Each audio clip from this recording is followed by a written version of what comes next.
Welcome to Seek Reality with Roberta Grimes. Joyous conversations about what the afterlife evidence and modern science combine to tell us is true about our one reality. You have nothing to fear. You are eternal and you are perfectly loved. Knowing the truth changes everything. Now, here's Roberta. Welcome to Seek Reality. I'm Roberta Grimes, and I am delighted that you can be with us today. I have to say something serious first, folks, and then we're going to have a wonderful, wonderful guest today. But near-death experiences, have become more and more of a problem for us in recent years because they have begun to confuse people, and we don't want that. NDEs can feel so extraordinary that some people who have them, and not our guest today, of course, but some recent experiencers actually think they must have died and then come back to life, and that can never happen, of course. IANDS, which is the International Association for Near-Death Studies, used to police pretty carefully what people said at their conferences, but they're not doing that the way they used to, so we're going to have to just say here very quickly, once again, that death is always a one-way trip. And near-death experiences are instances of spontaneous, out-of-body travel into the astral plane, and they're usually when, for one reason or another, the material body is briefly unable to support life. And when that happens, and we suddenly find ourselves awake and aware in the astral plane, wow, which is an entirely different environment from the earth, our spirit guides will often give us weird and amazing experiences that are educational, they're meant for us alone, and they sometimes even include a trip to a fake, fiery hell. And when that happens, it's meant to shake us up. Then, of course, we come back into our body and we wake up. So what can we assume but that we died and came back to life? And we had a bad experience. 1 in 7 just about, or 1 in 9, depending on who you talk to, of near-death experiences are hellish. But in fact, such a round trip to the afterlife, if it's the actual afterlife, is impossible. It can't happen. Because the definition of death is the severing of the energy cord from your energy body to your material body that keeps your material body alive when you astral travel. And in fact, guess what? Nearly all of us, or maybe it even is all of us, often astral travel. And we do it nearly every night while our bodies sleep. That silver cord cannot be reattached once it breaks. That's it. That's all she wrote. We're dead. So if some living person is able to tell you their NDE story, that person never actually died. You can't die and come back to life. I'm sorry, you cannot do it. And they never have been ever able to go to where the dead go and come back to life. All of that being said, near-death experiences can be amazing. Many of them are life-transforming, and our guest today had his first transformative near-death experience when he was only 3 years old. That's the youngest one I've ever heard of. Jacob Cooper is our wonderful friend, and he's with us today for the 5th time. His first book was entitled Life After Breath, and it begins with his remarkable, wonderful near-death experience at the age of only 3. His second book is called The Wisdom of Jacob's Ladder. It talks about his many further extraordinary spiritual experiences. He's had some really amazing experiences, and he tells us what he's learned from them. We really loved having Jacob Cooper as our guest on previous Seek Reality experiences, and we are delighted. We're really happy to have him back with us. Jacob, welcome. I'm so happy to have you back today. It's such a joy to see you, to hear your voice, to be a part of Seek Reality. I can't believe this is our 5th time together. But an honor as always, and I always come back buzzing each and every time after our interactions. Aren't you? You're sweet to say that. And I'm sorry to sort of have to give that little pep talk about remembering. I want everyone to remember if they're talking to you, they never, ever have died. Because I just have to tell people why I said that. I have started to get scared, terrified emails from people who have said, "Oh, I'm so afraid because people are saying that they died, they came back to life and they were in hell or someone was in hell." And everyone, darlings, people, that cannot possibly happen. There is no hell. There is for sure an outer darkness. Jesus talked about it, and we can talk about it later, but I want to spend time now talking with my wonderful friend Jacob. Mhm. Let's talk about your when you were three. As I recall, you like fell off a ladder when you were going on a slide or something, and you had this amazing experience. Talk about it. Mm. Well, but first of all, I love that you're able to use a lot of your legal background in a metaphysical way because it's bringing a piece of evidence to make it authentic and real. And yeah, I've heard Raymond Moody said that, really all this is really about a courtroom of the afterlife and recognizing that which is authentic and evidential and real, and that which is not. And I love your integrity and your honesty that you bring, and you approach this in a similar way, and to obviously the legal. And that's how it should be. It should be about evidence. It should be about integrity, because that could really dissuade people and cause a lot more harm than good. So I appreciate your principles that you apply. Yes, September of 1993, which I mean, I'm bad with math, but that was what, 23 years ago? I don't know, 22 years ago. And this is really my 22nd, oh geez, oh God, 32nd You're getting anniversary. old. Uh, Sorry. I'm trying to give myself the benefit of the doubt here, but it's not 20, it's 30. But Yeah. it's 30 something year anniversary of my NDE, which we were just talking about it before the show, how time is just it just slips us by and it goes by so quick. This Oh, finite time yeah. is funny, but Roberta, I'm like taking you right here because my NDE felt like it happened yesterday. It really does. 30 years goes Those by in the experiences. blink of an eye. But I Yes. was on a slide. It wasn't due to falling off a slide. It was due to suffocating when I had whooping cough in a playground on a That's right. slide, That's right. Yes. otherwise known as Yes. pertussis, which could certainly be fatal for infants. In fact, I was just recently presenting at the Edgar Cayce Center in Virginia Beach, which I found that Casey himself had a near-death experience at 5 years old, which I had no idea.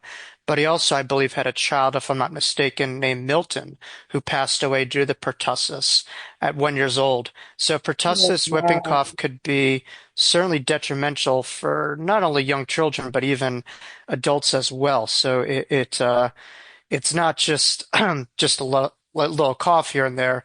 If left untreated, it really could be deadly and or very detrimental. So yes, I had this suffocating NDE that I had where I lost all ability to feel everything that was in the body or of this life, and it was quite profound.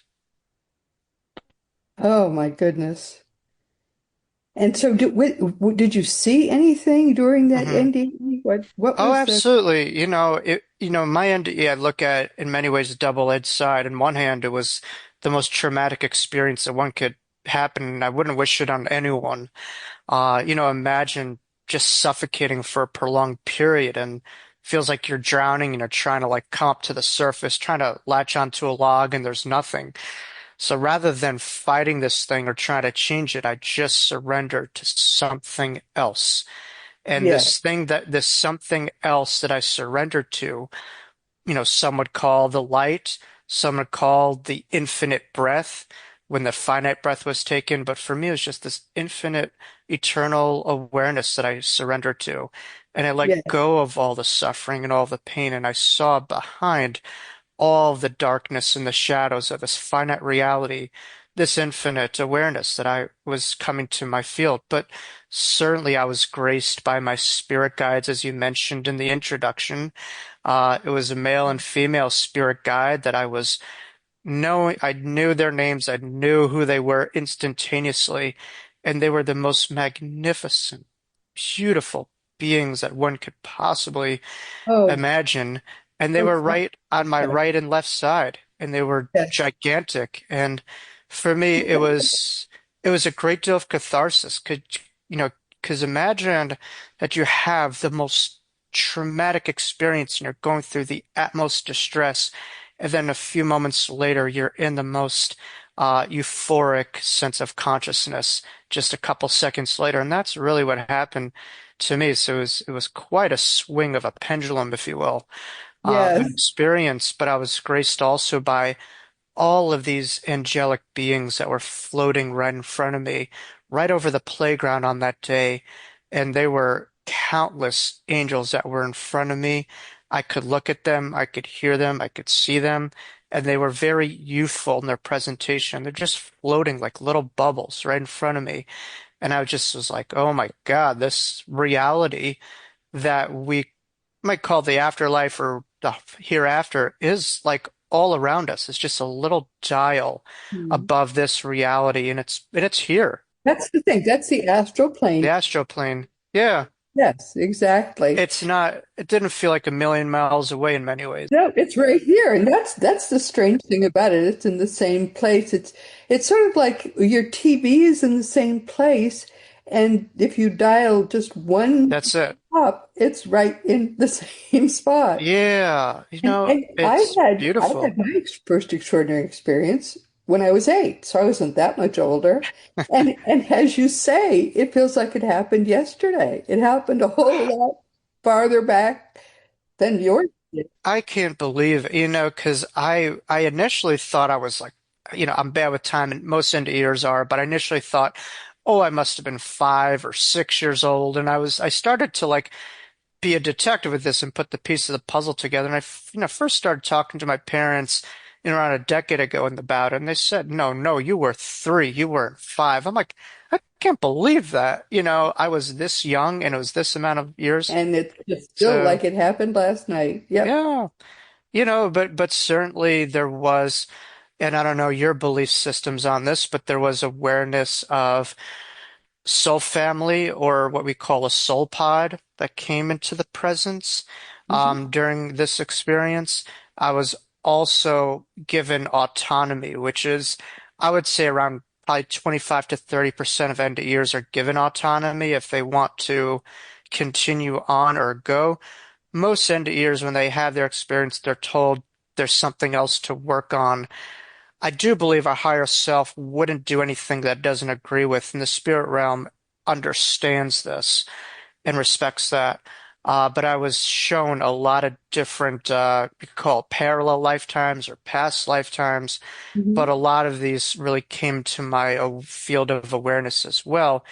And I do certainly hold the knowing or the strong opinion that my NDE was not random. It was certainly related to a past life that I lived in which I completed, I don't say committed, but I completed suicide, which has been evidentially drawn upon by countless intuitives who have picked this up prior to me ever saying a word publicly about this. So there's pieces of evidence that I am a complete stranger. No one knew a thing about me, but they were able to tap into exactly what I saw.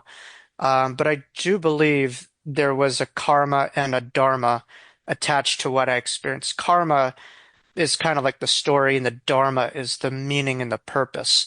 And from really defining that story, that's how you're able to find its essence and its growth and its purpose and its meaning. And for me, that simple meaning was I felt myself similar to my NDE, where my back was against the wall. I was living, this life, and I just saw nothing working out, and I just panicked and I took my life. And it felt similar to my NDE in the initial stages where everything was pulled from me. There was nothing to hold on to. Except this time, my NDE taught me the power of surrender, the power of remembering no matter how dire situations are, there's a whole army of light, love, an infinite force that we have inside of all of us, and we could tap into that. That could transverse and transcend nearly everything and anything that is thrown your way. And that was a big soul lesson for myself, and my hope is other people who hear this the power of surrender is not giving up, but giving in to what's always been there. This sacred eternal wisdom and awareness and loving presence that's always around us. So yeah, that was a little bit of the short of my NDE. But that's amazing for a 3-year-old. But you went back in your mind and understood more of this. You didn't understand this at 3. We are never our chronological ages. We experience our chronological age. It's like looking at a page of a book and thinking that's the entire book. I do believe there's so much more on a soul level that goes beyond the body. Yeah, I mean, I looked into the faces of my 3 newborn children yeah. in the days they were born, and I knew they were old souls. And I think every mother has had that same thought. You look into Mm. those faces and you know these are not recent beings. This isn't their first rodeo. It was hard because I've learned I believe in some of the principles of Charles Darwin, who said it's not the strongest, it's not the fittest, it's those who are most adaptable and accepting to changes that continue. And for myself, I had to learn something called radical acceptance after my NDE, which, two things could be true at the same time that I knew, yes, I was not this 3-year-old child. And also, I don't say but because but exclude things and is inclusive. And I had to accept that, yes, it is true that in this lifetime I needed to accept that I was this, kid. Otherwise, my life would be a very, you talk about people who've had distressing NDEs. I think my life would have been a lot more distressing than that had I resisted, Yeah. this path and this life that I was on. And so I would say the most important life is the one that you're living, and that's the room that we're meant to be in. You got That's to focus on that. and it's very important to experience to the fullest this life you are living now. Yeah, Really be fully aware and to experience everything. And everything has a meaning yeah, too. yeah. We have many different actors. That's what I think every day about everything that happens to me. Everything. Yeah, Why is this happening? What can I learn from this? And you find you can learn from everything that happens, bad and good. It's astonishing. that's so beautiful, and it's very hard to speak about near-death experiences and not, grief and loss, because oftentimes, really, that's really what brings people to hear about NDEs. But why I'm bringing up grief and loss is, there used to traditionally be 5 stages of grief, really that was mainstream by someone who studied NDEs a lot at the end of her life, as well as other type of spiritual phenomenon called Elizabeth Kubler-Ross, Dr. Right, of Elizabeth course. Kubler-Ross. And her 5th stage was acceptance. Now the grief stages includes just what you just said, finding meaning, which goes beyond acceptance. Mhm. And so that ability to find meaning is not only understanding how remembering that they lived, but really finding more meaning for ourselves in our life from their existence, and to be an undeniable imprint that we cross paths with this person, and to live our life, not just for them, but for ourselves, most importantly, Yeah. too. Yeah. Yes. There's always meaning. So as you went on, other things happened in your life. You had some other extraordinary experiences. A lot of stuff. I mean, and I don't know your theory on this, but at least for myself, due to the suffocation, I came back a lot different. And my brain, I forgot to mention my brain and my NDE. I felt it literally snap in half due to the suffocation that I had. And once my brain was barely functioning to not functioning was when this higher mind was able to be tapped into. But when I came back, to preschool, I felt this sliver of light that was going through my brain. And there were countless times where I would just try to say I would go to the bathroom, but in reality, I would try to quiet my mind to really go into this light. And I was, much like a lot of end ears, a lot more comfortable crossing into this light or going into the astral field than being in this field. It was a lot more entertaining to me. But there came a point where I just knew that that wasn't what I was supposed to do. I mean, what would be the point of being in the body if we're supposed to hang out there all the time? Yeah, You right. know? Right, So, right. but there, there certainly intuition was something that would happen to me regularly. And as a kid, it was more of a nuisance. It wasn't anything seductive or sexy like it could be today. It was annoying. When you see things, hear things, and know things before they'd happen, I just didn't want to be bothered.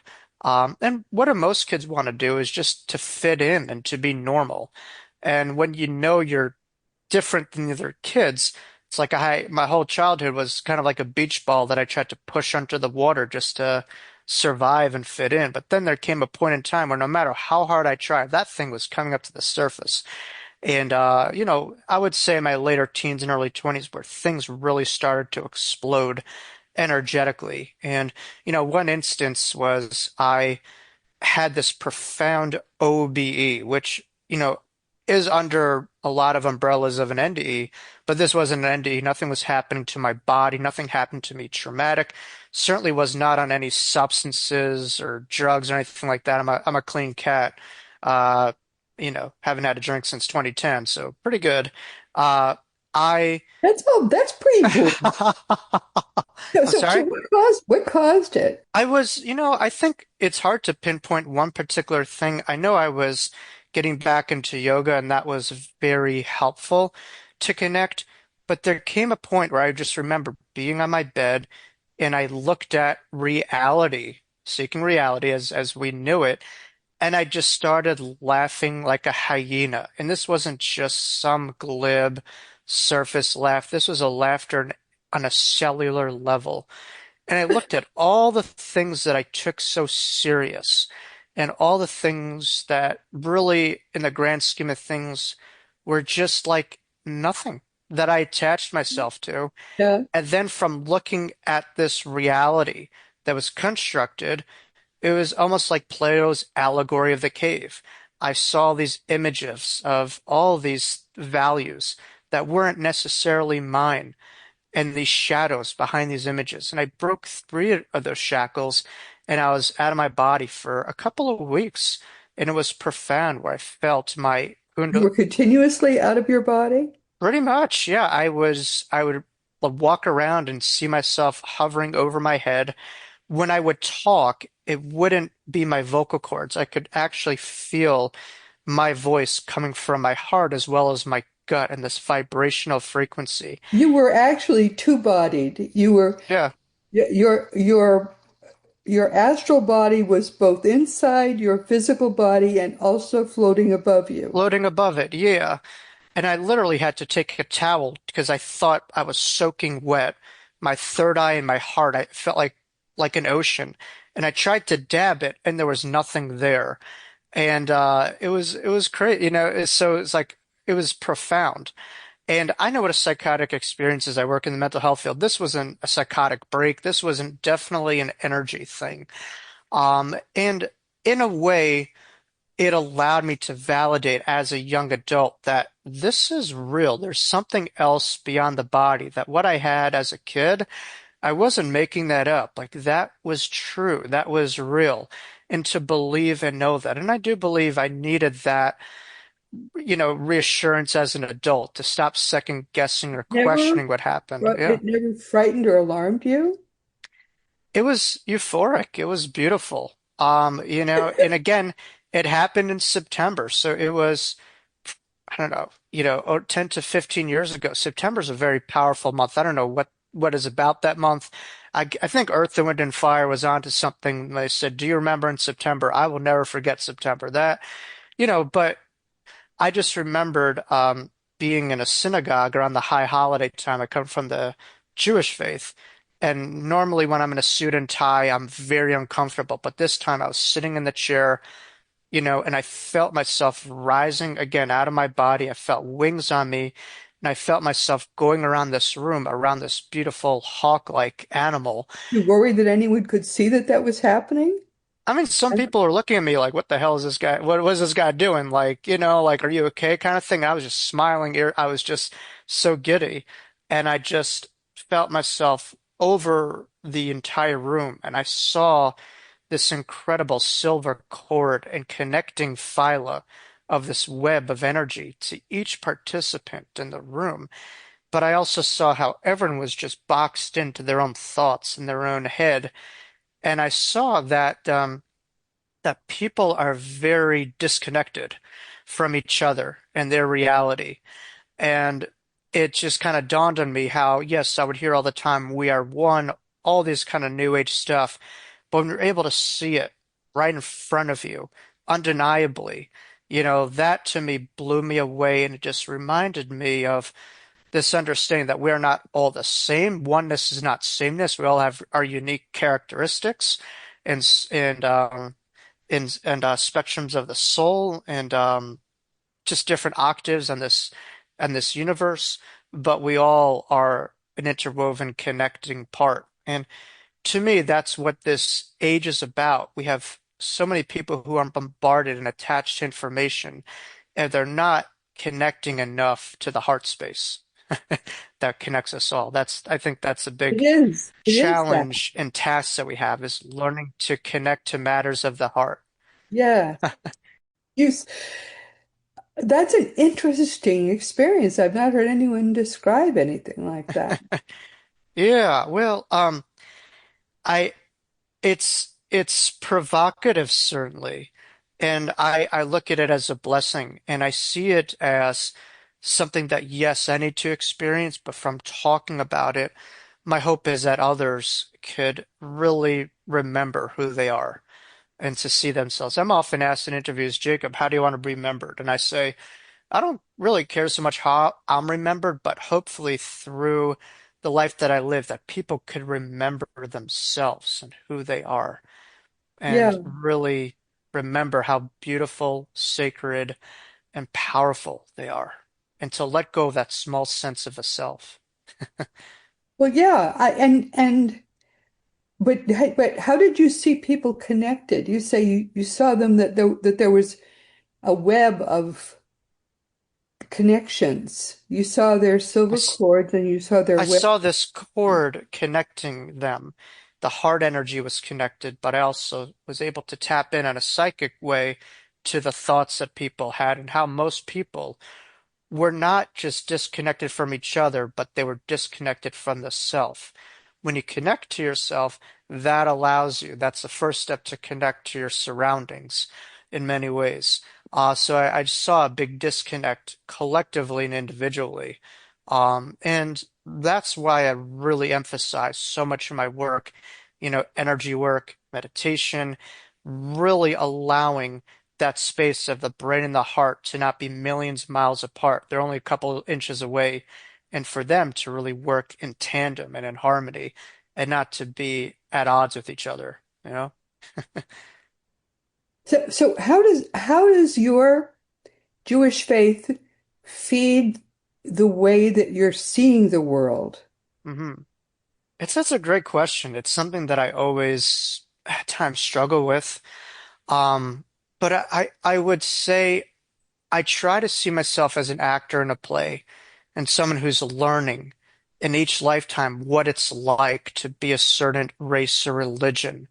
And in this life for myself, it's of the Jewish faith, something that I take great pride in. I don't see myself or any soul as a religion. The soul is universal. And so for myself, it goes, I think two things could be true at the same time, that as a human being in this life, it is a part of my story, but my soul belongs to a spirit.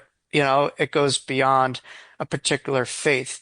But at least for myself, it's certainly been a challenge, especially these days with everything going on. You know, um, Demographically, we make up one of the smallest margins of the population, and yet we have the most amount of hate crimes, especially now, thrown at us. And obviously, the Jewish story in many ways has been an allegory in some ways of the human spirit or of an NDE where in the most adverse of situations when life is pushing everything against you, there's something stronger that continues on, whether that's the miracle of Hanukkah or being able to survive the camps of the Holocaust or the pogroms or all these other things. there's something very powerful that I've learned about in terms of the Jewish spirit and how their resilience and their continuity despite all odds, and that spiritually has informed and works in parallel with my NDE in many ways. It's the same kind of messaging in some ways, and just really this light, this small bit of light, continuing past this heavy darkness that has plagued and being thrown at Jewish people since the dawning of time.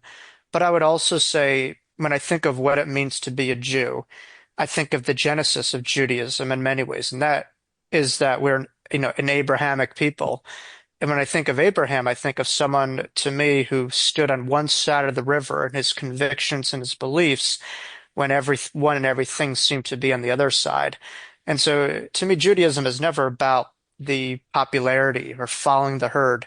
It's about doing what is right and having principles and having integrity to those things. And that to me is something that has really helped me out in the spiritual field, because I see so many spiritual teachers who are focused on the social media algorithms or what people want to hear, but not what others need to hear, if that makes sense. So really, it's about being authentic and being true and having a moral compass that you live your life by in many ways. Well, I mean, I've become very interested in Judaism because of my suspicion that Jesus never converted. Jesus was never a Christian. Christianity came after Jesus, Long but Jesus after. was a very much progressive rabbi, if you will, Yes. who had a But different, here's the thing. yeah, It's Christianity was founded by the Roman Emperor Constantine right, right, 300 years right, right, right. after Jesus ascended. Jesus is a Jew. Yeah, He was a that Jew. people forget I don't that. think he ever converted to Christianity. The reason why he should have done that, you're talking to someone who's studied Christianity all my life. I don't see why he ever would have converted to that religion when he was born, taught, lived, and remains, I believe it. And so what I have done is to basically study Judaism in recent years. There's a Chabad in, I think I say it wrong, in It's I can't see, say it's it. hard. It took me a long time. But it's in Massachusetts, and I get their emails, and Well, I think that what they teach is quite beautiful, and Chabad, yeah, it it's follows beautiful. more closely the things that Jesus taught Mhm. than does the Christianity of my childhood.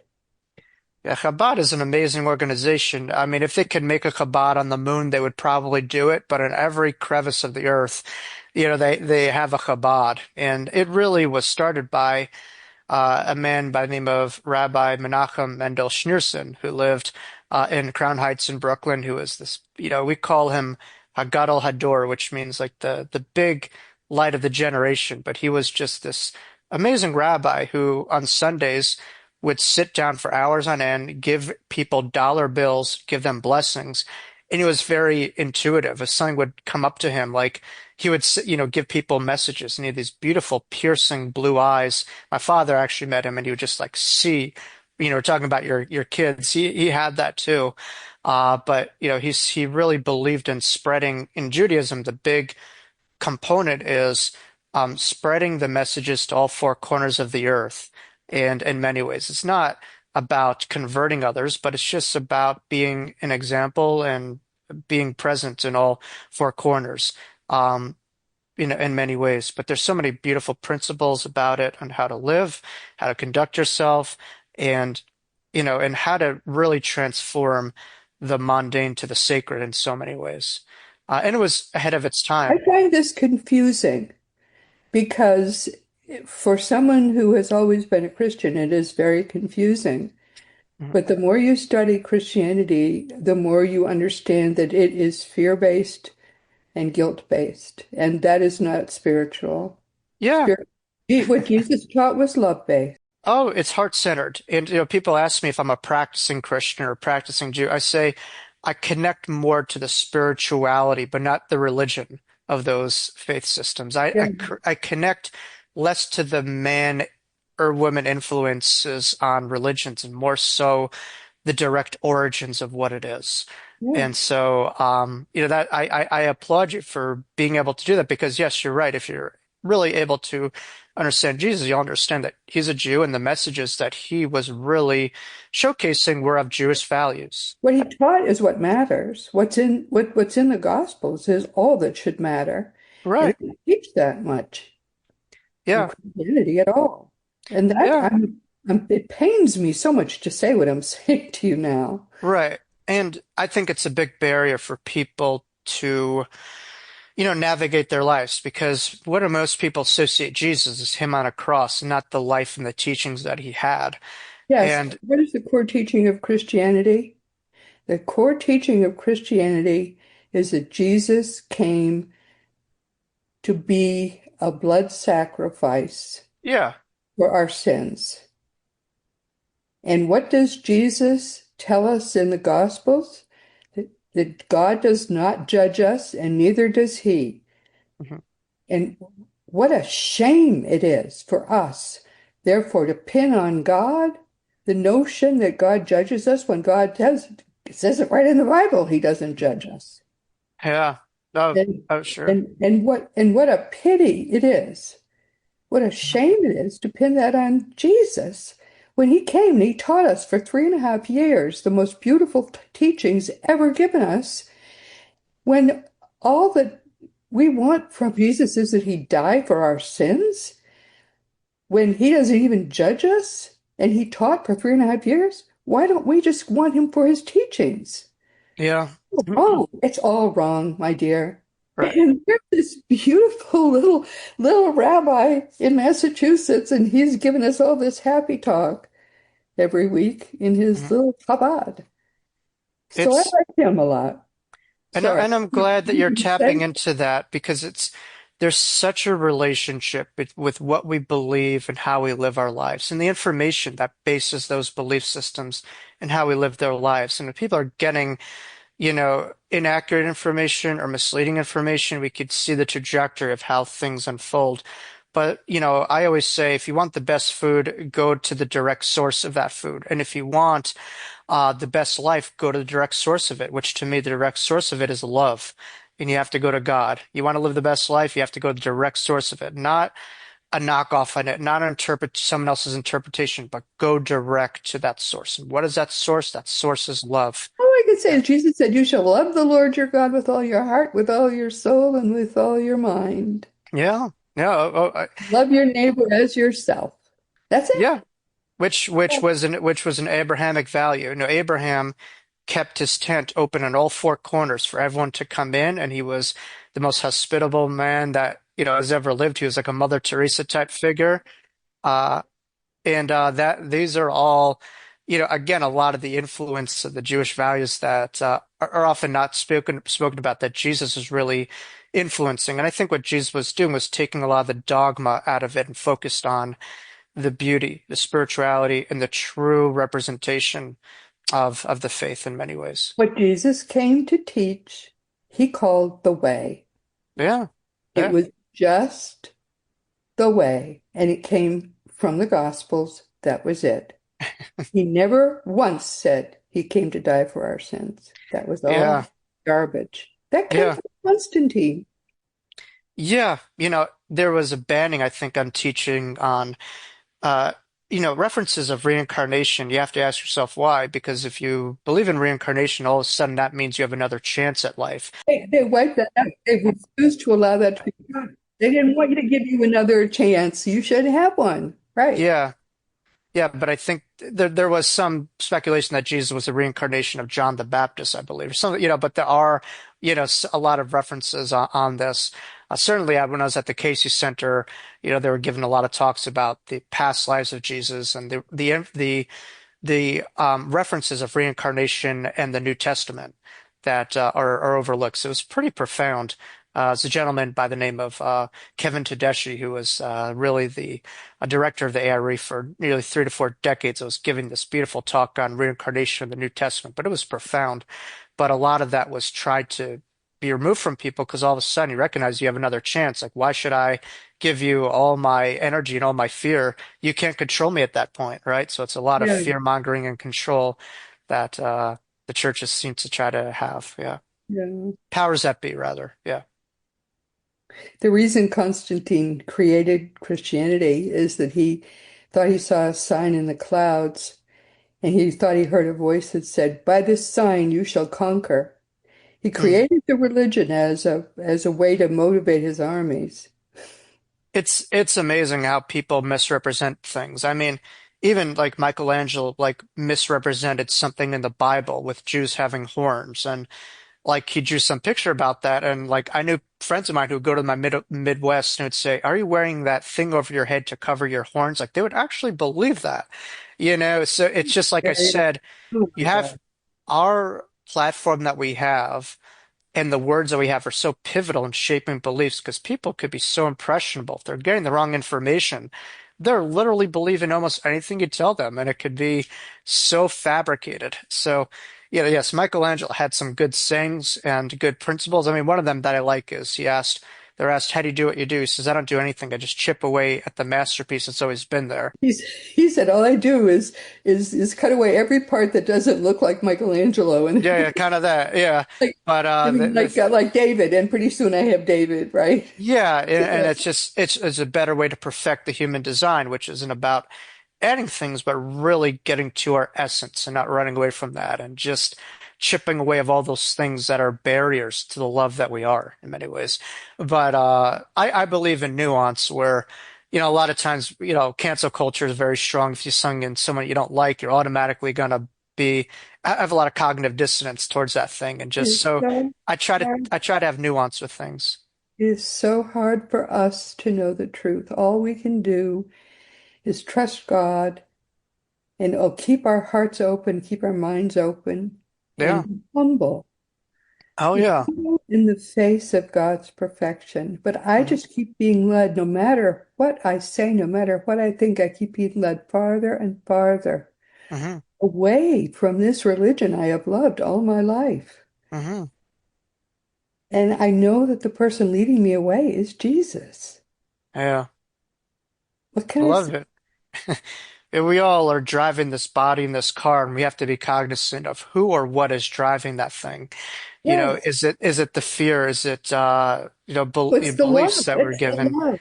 or is it love that's driving this thing? And that's when that car could go to far places beyond our imagination in I this gave life. my life to God more than a decade ago, and every morning I make the same gift. Yeah. And as long as I keep making that gift, the more I make that gift, the farther He takes me away from the religion that I used to love. So Hmm. what can I say? Yeah. And He pulls me back and back and back Hmm. to the religion that you follow. Amen. I know so far, I just know for certain it's Jesus's religion. And I just have heard Jesus say now, there is no religion. I have a saying, if it ain't love, it ain't God. I live my life by that. If it's not, and there's many different forms of love, but I think it's a love beyond our comprehension. How could it be that the God that I guess we supposedly construct could be less evolved and less loving than ourselves? No. God is That's infinite love. wild. God is nothing but love. And Yeah. love is the highest consciousness vibration. Consciousness is all there is. That is something I do know for certain. Yeah, yeah, yeah. It's like a lot of these depictions of this God who would kind of put a thunderbolt on you if your skirt is like 1 inch shorter than it should No, be, or no, if you're no, no. mixing meals, like Yeah. if I'm a nicer guy than that, like that doesn't seem to be God, does it? No, no, that's not Yeah, God at all. yeah, yeah. Oh, my dear one, we have so run out of time. What do you want people to take away from our conversation today, which is kind of rambled all over the place? Yeah, well, I think it's important, as always, to be explorers. I look at the physical reality as a prime example of this unseen world that we don't know. And I always say, this world was able to be found to what it was through exploration for people challenging the reality that others told them. So I think it's important for people every day in every way to find a different terrain of exploration, a different way of seeing things. And my hope is this conversation is people could start to perhaps reevaluate the values, that maybe the values that were given to them from other sources versus the values that they have in the depths of their heart, and to start living by those values, not the ones that are no longer serving their greatest and highest goods, and to be able to be okay with that and to listen to that voice finally. It's time. It's time. It is so much time. Thank you. Beautifully said. All right. Oh, hasn't that been beautiful? Well, everyone, please understand that as I explore, I am open to you and I will listen to you if you have different things to tell me about what I'm hearing from God. I'm open to anything you all have to say to me because I'm trying to understand God's truth and only God's truth. And once again, my beloved friends, we've come to the end of our time together. This has been Seek Reality, which is all we should seek, with Roberta Grimes. I'm very glad you could be with us today. Please never forget, you are a powerful, eternal being. You never began, you never will end. And if you are alive now, you always have been and you always will be alive in God. Next week, our guest will be Lori Seymour. She'll be with us for the first time to talk about her book, which is called Unconditional Remembrance, Your Connection to Source. Lori is the creator of what she calls the quantum connection process, helping you build a program, business, and life which expresses your own divine blueprint. And it gives you the financial flow, she says, to deserve with the time, with the health, and the well-being to enjoy everything better. So let's find out together what that's all about. I'm eager to find out too. I just have begun to read her book. Please be sure to join us next week. And today our guest has been Jacob Cooper. Every time I talk with him, I kind of get deeper into me, which is one of the reasons I really love to talk with him. He's been with us for the 5th time. Jacob had his first near-death experience when he was 3 years old, and such experiences can be really life-transforming, as you saw. His books are great. The first book was called Life After Breath, and it begins with that experience he had as a small child. His second book is called The Wisdom of Jacob's Ladder. It talks about his other extraordinary experiences and what he's learned from them. But the people that we have in our lives today are showing us and are teaching us things which kind of astonish me. But please, continue to open your mind. Don't stick with the old religions, because the old religions just aren't working for us anymore at all. We should mention here, too, that our dear friend Craig Hogan is the president and guru of Seek Reality Online, which is one way for you to begin to understand more about really how you can better live an eternal life, not just this sort of birth and death bound life. You came into this world as already an eternal being, and you will leave here even more eternal and go back to, we call it the afterlife. It's really your real life. So you might just check in with Seek Reality Online and begin to better understand how your life is really an eternal life. But we don't have any more time to talk about anything. So please now enjoy and make the most of this coming week in our One Reality, always knowing that you are a powerful, eternal being. You never began, you never will end. And most of all, in this whole universe, you are infinitely, eternally, perfectly, and forever loved. You've been listening to Seek Reality with Roberta Grimes. Roberta blogs and answers questions at robertagrimes.com. Join us every week as we explore what the afterlife evidence and modern science combine to tell us is true about the one reality we all share. Knowing the truth changes everything.